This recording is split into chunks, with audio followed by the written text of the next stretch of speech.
Welcome to God's 5 Minutes with Pastor Ed Wilson. Reach him at GodsFiveMinutes@gmail.com. Now, here's Ed Wilson with God's 5 Minutes. Hello, friends.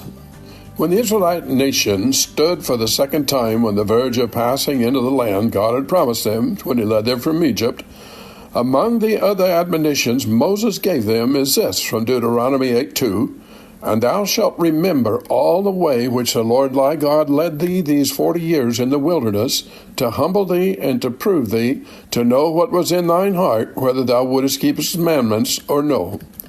Memory is one of the most valuable of human characteristics, but like all our other faculties, it may either help or hinder us.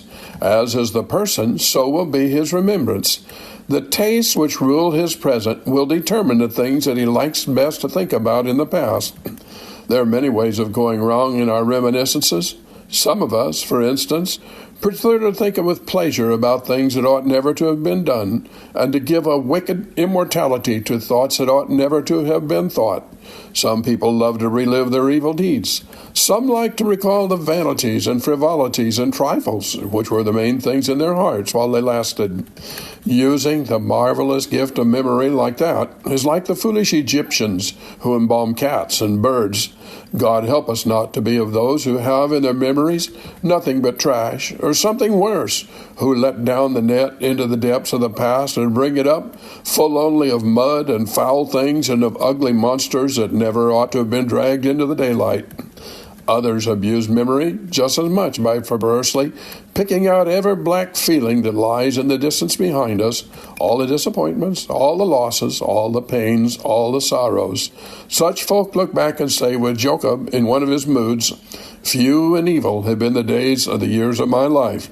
Yes, and the same man, when he was in a better mood, said, and a great deal more truly, "The God that fed me all my life long, the angel which redeemed me from all evil." To so abuse our memories is to spoil all the wisdom that we could get out of sober thought of where we are and what has brought us here, for those tainted memories only feed a sentimental melancholy. The holy way to use a great gift of memory God has given us is laid out in our verse. "Thou shalt remember all the way by which the Lord thy God hath led thee." Let memory work under distinct recognition of divine guidance in every part of the past. That is the first condition of making thinking of the past blessed. To humble thee and to prove thee, and to know what was in thine heart, whether thou wouldest keep his commandments or no. Let us look back with a clear recognition of the fact that the use of life is to test and reveal and to make character. This world and all its outward involvements, duties, and occupations is nothing but a scaffolding on which the builders stand to rear the true temple, and when the building is completed, you may do what you like with the scaffolding. So we should look back on life from this point of view, that its joys and sorrows, its ups and downs, its work and repose, the vicissitudes and sometimes contrariness of its circumstances and conditions are all for the purpose of making us, of showing us who we really are, to humble, that is, to help us see ourselves objectively, which without God's help none of us shall ever do. Whoever has learned to say, by reason of the battering and shocks of time, by reason of sorrows and failures, by reason of joys, too, and successes, "Lord, I come to you as depending on you for everything," has wrung its supreme good out of life and has fulfilled the purpose of the Father who has led us all these years to humble us into the wholesome diffidence that says, "Not in myself, but in you are all my strength and my hope." The surest way of knowing who each of us really is comes by looking over what we have actually done with our lives. It is a record that can only be altered by the blood of Christ, and even then it is God's purpose that we should use that blood not only redeem the past, but also to correct our future. May God grant you happy memories, friend. Have you talked to him today? You have been listening to God's 5 Minutes with Pastor Ed Wilson.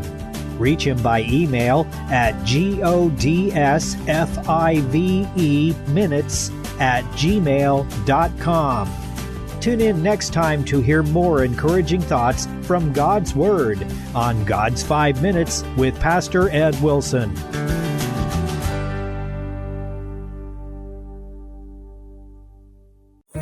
Hi, I'm Sue Taylor, and I host the Faith to Live By podcast, available from the Sky High Podcast Network.